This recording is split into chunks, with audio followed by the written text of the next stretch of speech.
Ooh, welcome back, folks. We're here today with another Redstone showcase. Today I've got for you another one of these mini farm designs. There are plenty out there, but this one is mine.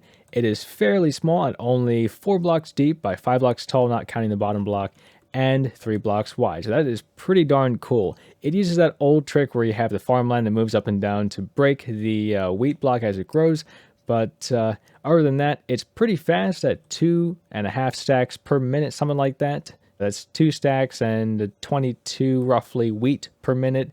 Or if you're harvesting potatoes or carrots, you get a little bit more.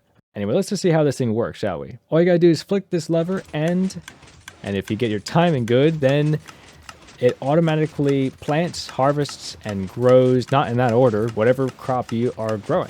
So that's pretty cool. Now this design is based off of the one that I came up with for the survival series, so if you haven't seen that video, go check that out. So let's go ahead and build this thing, shall we? Alright, so as previously mentioned, this design will take 3 blocks wide by 4 blocks deep and 5 blocks tall. This block right here is where our dispensers will go and will be where you're clicking when you build this thing in survival mode.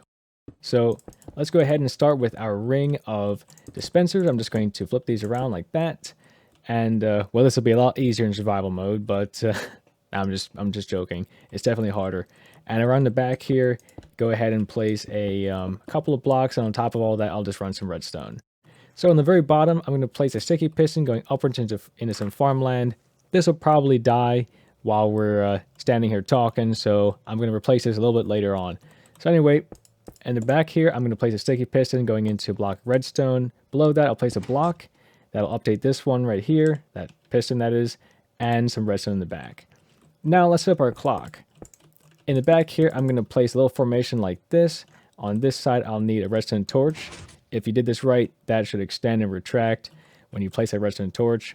Then go ahead and place a 3-tick repeater right here going into a block and 2 more redstone right there. That'll make a looping clock, which I'm just going to go ahead and turn off so that I don't go insane. Now, I'm going to grab an observer. Just let's see if I can spell that right. And that signal will be carried upwards into a little ring like that. And on top of this, you'll need a 2-tick repeater. That's just to get everything perfectly timed up so that your bone meal will activate when your farmland is ready.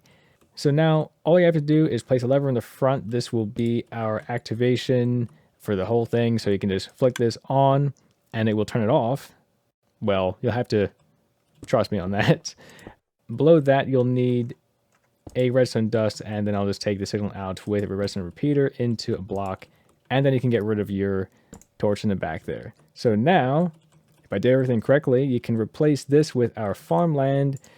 Of course, in survival mode, you'll just till that, and if we flick this, everything will just activate.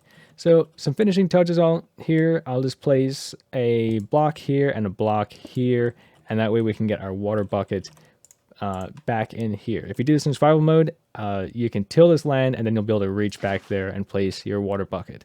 So in some time, this will eventually hydrate and it will be perfectly fine for growing crops on. There we go. Speaking of crops, I'm going to grab some seeds. That is not how you spell seeds. And I'm also going to grab some bone meal because we definitely need to fill those things up with some bone meal.